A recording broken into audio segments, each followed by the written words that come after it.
जय हिंद साथियों, स्वागत है आपका आपके अपने YouTube channel UP Bihar exam crack पर। तो आपको पता ही है RPF SI, RPF constable, RRB ALP technician, assistant loco pilot और आरआरबी से अभी जो नई वैकेंसी शुरुआत होने वाली है 14 सितंबर से।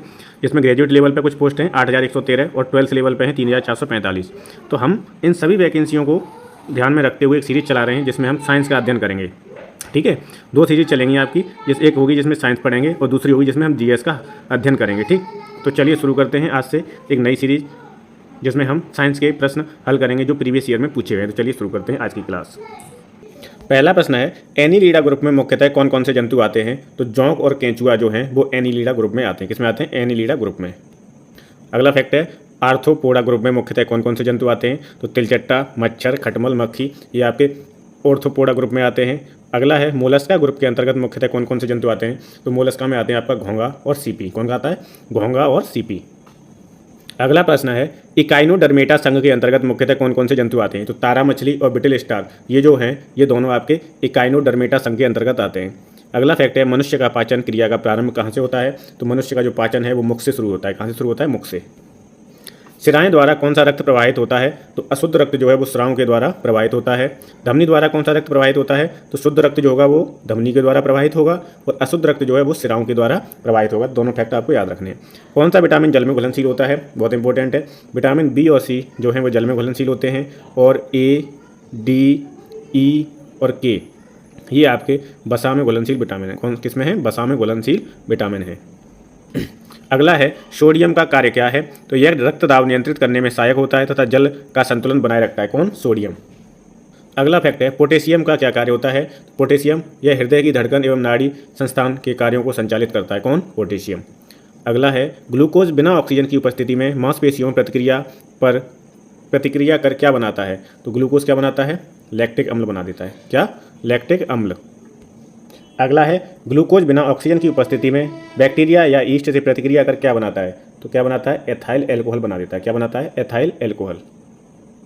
अगला है, ऑक्सीजन की उपस्थिति में ग्लूकोज की प्रतिक्रिया होती है तो क्या बनता है? जब ऑक्सीजन की उपस्थिति होगी तब ग्लूकोज क्या बनाएगा? कार्बन डाइऑक्साइड और जल का निर्माण होता है। किसका? कार्बन डाइऑक्साइड CO2 और H2O का निर्माण होता है।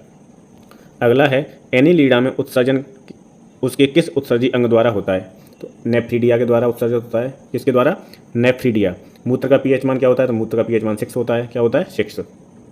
अगला है, बहिस्रावी एवं अंतःस्रावी दोनों प्रकार किस ग्रंथि में होती हैं? तो अंतःस्रावी और बहिस्रावी दोनों का कार्य करता है आपका अग्नाशय। क्या करता है? कौन करता है? अग्नाशय करता है। अगला फैक्ट है, पीयूष ग्रंथि या पिट्यूटरी ग्रंथि को किस अन्य नाम से जाना जाता है? पीयूष ग्रंथि का अन्य नाम है मास्टर ग्रंथि। क्या बोलते हैं इसे? Master gland. अगला है, स्प्रिंग को अपनी सामान्य लंबाई पर वापस लौटाने के लिए लगने वाला बल क्या कहलाता है? तो वो कहलाता है आपका प्रत्यानयन बल। क्या कहलाता है? प्रत्यानयन बल। अगला है, पौधों के लिए सबसे अच्छा उर्वरक क्या है? तो वो होता है कंपोस्ट। क्या होता है? कंपोस्ट खाद होती है। पेट्रोलियम किस प्रकार की चट्टानों में पाया जाता है? पेट्रोलियम आपका अवसादी चट्टानों में पाया जाता है। किसमें? अवसादी चट्टानों में। अगला है, गुब्बारों को उड़ाने के लिए काम में लाई जाने वाली गैस कौन सी है? तो वो आपकी हीलियम गैस होती है। डीडीटी का उपयोग किस रूप में किया जाता है? डीडीटी का उपयोग आपका कीटनाशी के रूप में प्रयोग किया जाता है। किसके रूप में? कीटनाशी के रूप में। अगला प्रश्न है, इथेनॉल के अत्यधिक सेवन से कौन सा अंग प्रभावित होता है? तो कौन सा अंग? यकृत प्रभावित होता है। कौन सा अंग? यकृत, जिसे हम जिगर भी बोलते हैं और लिवर भी बोलते हैं। लिवर, जिगर, यकृत कुछ भी ऑप्शन में आ सकता है। अगला फैक्ट है, सभी अम्लों में अनिवार्य रूप से पाए जाने वाला पदार्थ क्या है? तो वो कौन सा? सभी अम्लों में कौन सा पदार्थ पाया जाता है? वो है हाइड्रोजन, H2। क्या? H2। अगला है, आग लगने तथा फैलने की सबसे कम संभावना किस वस्त्र से होती है? तो कौन सा वस्त्र है? सूती वस्त्र। अगला है, लोहा का सबसे महत्वपूर्ण स्रोत कौन सा है? आयरन सबसे अधिक किस में पाया जाता है? तो आयरन मिलेगा आपको हरी सब्जियों में। किसमें मिलेगा? हरी सब्जियों में। अगला है, गैसोलीन को किसके साथ मिश्रण करके गैसोहॉल बनाया जाता है? तो गैसोलीन को किसके साथ मिलाया जाता है? एथाइल एल्कोहल के साथ में, और फिर क्या बनता है? गैसोहॉल बनता है। किसके साथ मिलाएंगे? एथाइल एल्कोहल के साथ में। अगला है, तत्कालिक ऊर्जा शक्ति के लिए धावकों को कौन सा पदार्थ दिया जाता है? तो शीघ्र एनर्जी पाने के लिए दिया जाता है ग्लूकोज। क्या दिया जाता है? ग्लूकोज। अगला है, मानव जाति के लिए ओजोन परत क्यों महत्वपूर्ण है? तो जो ओजोन परत है वो क्या करती है? परावैंगनी किरणों को रोकने के लिए एक रक्षा आवरण का काम करती है। ठीक, और जो ओजोन परत है वो किस मंडल में पाई जाती है? समताप मंडल में। किस में पाई जाती है? समताप मंडल में। एक प्रश्न और पूछा जाता है, ओजोन परत दिवस कब मनाया जाता है? तो 16 सितंबर को। कब मनाया जाता है? 16 सितंबर को। अगला है आंत ज्वर, जिसे हम टाइफाइड के लिए बोलते हैं, टाइफाइड बोलते हैं। आंत ज्वर के लिए सामान्यतः उपयोग की जाने वाली औषधि कौन सी है? तो वो है आपकी क्लोरोमाइसिटिन। क्या है? क्लोरोमाइसिटिन। ठीक है, क्लोरोमाइसिटिन। गैस की लौ की सबसे गर्म हिस्से को क्या कहते हैं? गैस की जो लौ होती है उसके सबसे गर्म हिस्से को क्या बोलते हैं? तो गैस का जो सबसे गर्म क्षेत्र होता है उसे बोलते हैं ज्योतिहीन क्षेत्र, नॉन ल्यूमिनियस जोन। अगला है सोने का जो शुद्ध रूप होता है वो कितने कैरेट होता है? तो वो होता है आपका 24 कैरेट। कितना होता है? 24 कैरेट। शनिवार किसका अयस्क है? बहुत पूछा गया है। शनिवार आपका पारा का अयस्क है। शनिवार किसका अयस्क है? पारा का। अगला है शरीर के ताप का नियंत्रण किसके द्वारा किया जाता है? तो शरीर के ताप का जो नियंत्रण है वो हाइपोथैलेमस के द्वारा किया जाता है। किसके द्वारा? हाइपोथैलेमस के। लाल अस्थिमज्जा में किसका निर्माण होता है? तो उसमें होता है लाल अस्थिमज्जा में पूछेगा कि अस्थिमज्जा में किसका निर्माण होता है? तो आरबीसी का, जैसे हम बोलते हैं लाल रक्त कणिकाएं। क्या बोलते हैं? लाल रक्त कणिकाएं। अगला है कशेरुक दंड में कितनी हड्डियां होती हैं? तो 33। कितनी होती हैं? 33। अगला है बीसीजी का पूरा नाम क्या है? तो बीसीजी का नाम है बैसिलस कैलमेटेग्यूरिन। ठीक है, बीसीजी का टीका लगता है किसके लिए? टीबी के लिए। एथलीट फुट नामक रोग किससे संबंधित है? एथलीट फुट रोग होता है कवक के द्वारा। किसके द्वारा होता है एथलीट फुट? कवक के द्वारा।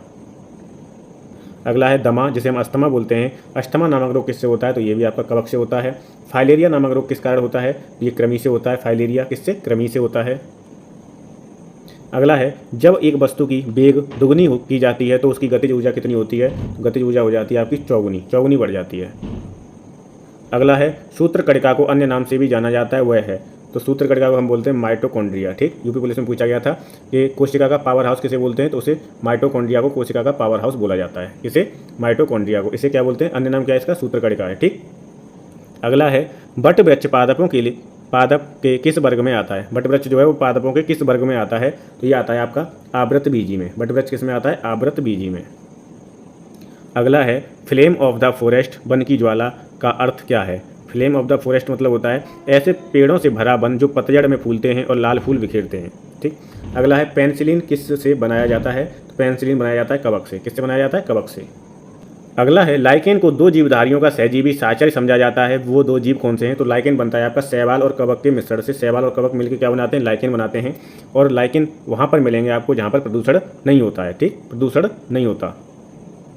अगला है आमतौर पर संश्लेषित वृद्धि माध्यम और बेकरी में काम में लाया जाने वाला एगार किससे प्राप्त होता है? तो प्राप्त होता है शैवाल से। किससे प्राप्त होता है? शैवाल से। लौंग किससे प्राप्त होती है? लौंग प्राप्त होती है आपकी पुष्पकली से। किससे? पुष्पकली से। अगला है अनशन या उपवास की लंबी अवधि के दौरान शरीर में अशर्करा वर्गीय पूर्वावर्ती से पाँच शर्करा ग्लूकोज या मधुजन ग्लाइकोजन बनने की विधि का नाम क्या है? तो इसे बोलते हैं ग्लाइकोन बजनन। ठीक।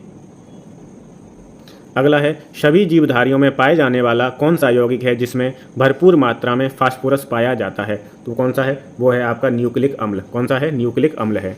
अगला है भारत में केंद्रीय धान अनुसंधान केंद्र कहाँ पर है? केंद्रीय धान अनुसंधान केंद्र, तो ये है आपका कटक उड़ीसा में। ठीक है, कहाँ पर है? कटक उड़ीसा में। ये वो प्रश्न है जो अब तक आरआरबी में किसी न किसी परीक्षा में पूछे गए हैं। अगला है किस वैज्ञानिक को प्रकाश संश्लेषण पर कार्य करने के लिए नोबेल पुरस्कार मिला था? तो मेल्विन कैल्विन को मिला था। किसके लिए? प्रकाश संश्लेषण पर कार्य करने के लिए नोबेल पुरस्कार। आपको पता ही है नोबेल पुरस्कार विश्व का सर्वोच्च पुरस्कार है। ठीक। और भारत में सबसे पहले नोबेल पुरस्कार पाने वाले व्यक्ति कौन है? रविंद्रनाथ टैगोर। साहित्य के क्षेत्र में मिला था। और किसके लिए? गीतांजलि के लिए। नोबेल पुरस्कार कितने क्षेत्रों में दिया जाता है? तो 6 क्षेत्रों में दिया जाता है। कितने में? 6 में। अगला है किस पदार्थ के संचय से मांसपेशी में थकावट पैदा होती है? तो जब लैक्टिक अम्ल जमा हो जाता है तो मांसपेशी में थकावट होती है। तो कौन सा अम्ल है इसका संचय होता है? लैक्टिक अम्ल का। अगला है किन रुधिर कोशिकाओं की मदद से रोगों के प्रति प्रतिरोध पैदा होता है? तो वो है आपकी लसीकाणु, जिसे हम बोलते हैं लिम्फोसाइट। क्या बोलते हैं? लिम्फोसाइट हैं। ठीक। रुधिर कोशिकाओं की मदद से रोगों के प्रतिरोध पैदा होता है, मतलब रोगों के प्रति लड़ने की क्षमता पैदा होती है। वो किससे होती है? तो लिम्फोसाइट से होती है। किससे होती है? लिम्फोसाइट से। अगला है मनुष्य में लाल रुधिर कोशिकाओं के जीवन की अवधि कितनी होती है? तो आरबीसी की जो जीवन अवधि है वो है 120 दिन। कितनी है? 120 दिन है। अगला है सिरा रक्त को ऑक्सीजन के लिए फेफड़ों तक किसके द्वारा ले जाया जाता है? रक्त को ऑक्सीकरण के लिए फेफड़ों तक किसके द्वारा ले जाते हैं? तो वो ले जाते हैं फुफ्फुस धमनी के द्वारा। किसके द्वारा? फुफ्फुस धमनी के द्वारा। अगला है कृत्रिम गुर्दा किस सिद्धांत पर कार्य करता है? तो वो डायलिसिस पर कार्य करता है। हिंदी में बोलेंगे अपोहन। क्या बोलेंगे? अपोहन।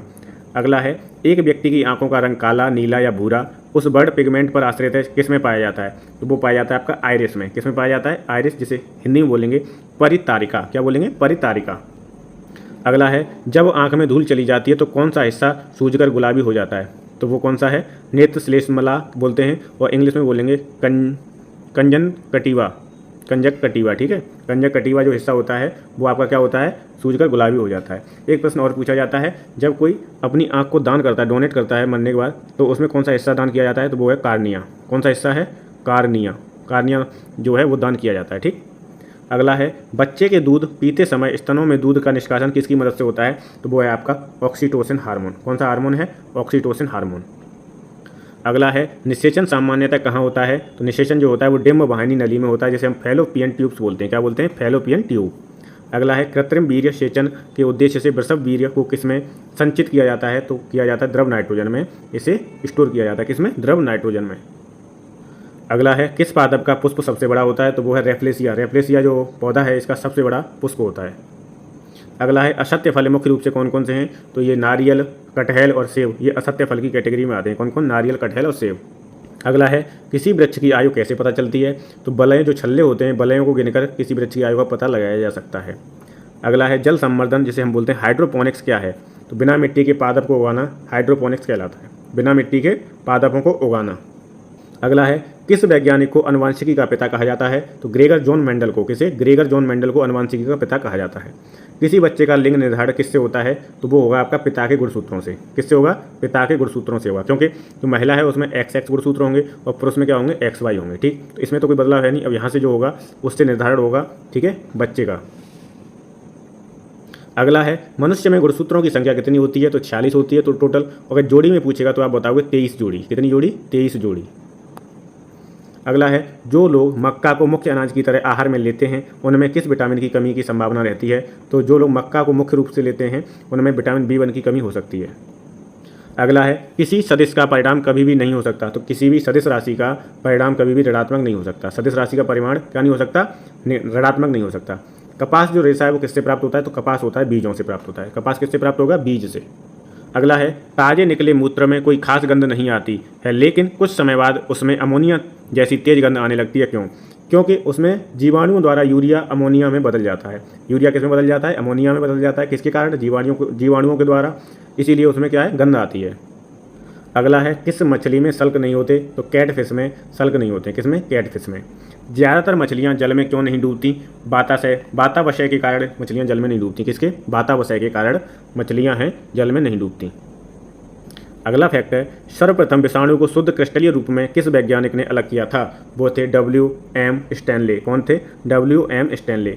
अगला है, ग्रेगर जॉन मेंडल ने किस पौधे पर शोध कर आनुवंशिक सिद्धांत का प्रतिपादन किया था? उन्होंने किया था मटर के पौधे पर। किस पे किया था? मटर के पौधे पे। अगला है, लिटमस किससे मिलता है? तो लिटमस आपका मिलता है लाइकेन से। किससे मिलता है? लाइकेन से। अगला फैक्ट है, मलेरिया के उपचार की दवा किस स्रोत से प्राप्त की जाती है? तो वो मिलती है आपकी सिनकोना वृक्ष की छाल से। मलेरिया की जो दवा है वो किससे मिलती है? क्विनैन बोलते हैं, जैसे दवा का नाम क्या है? क्विनैन। तो ये भी पूछा जा सकता है कि क्विनैन जो है वो किससे प्राप्त की जाती है? वो प्राप्त की जाती है आपकी सिनकोना की छाल से, ठीक। और क्विनैन किस में यूज होती है? मलेरिया के उपचार में। अगला है, अफीम जो एक पादप उत्पाद है ये किससे प्राप्त होता है? ये प्राप्त होता है सूखे लेटेक्स से। अफीम किससे प्राप्त होगा? सूखे लेटेक्स से। अगला फैक्ट है, वाणिज्यिक कॉमर्शियल काग किसके छाल से प्राप्त होता है? तो वो प्राप्त होगा आपका बलूत ओक से। किससे होगा? ओक से। पश्मीना ऊन बकरी के किस नस्ल से प्राप्त होती है?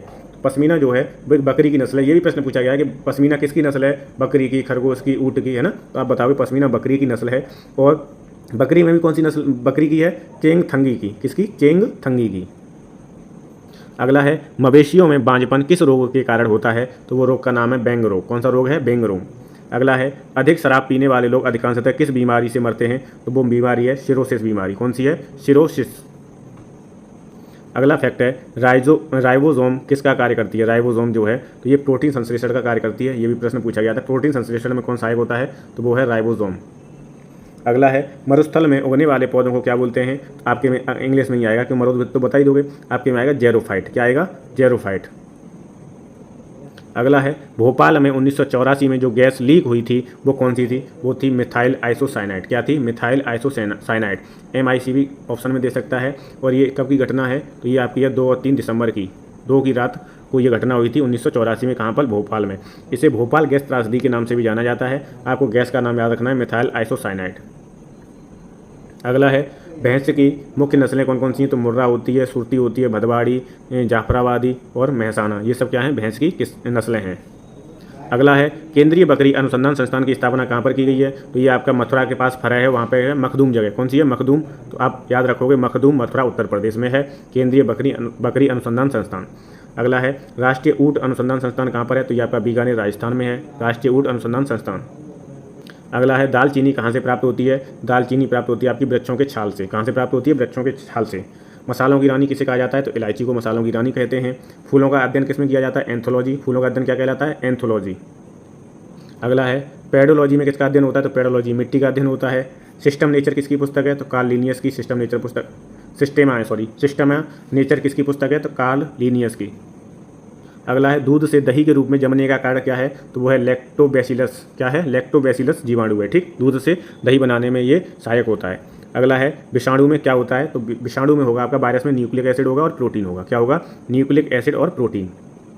अगला है जंतुओं में होने वाली फुट एंड माउथ रोग किसके कारण होता है? तो फुट एंड माउथ रोग जो है वो होता है आपका वायरस विषाणु के कारण। फुट एंड माउथ रोग होता है विषाणु के कारण। ठीक, किस शैवाल से आयोडीन प्राप्त होता है? तो एक शैवाल का नाम है लेमिनेरिया। लेमिनेरिया शैवाल से क्या प्राप्त होता है? आयोडीन प्राप्त होता है। ठीक, तो हम लोग 15-15 मिनट की क्लास करेंगे।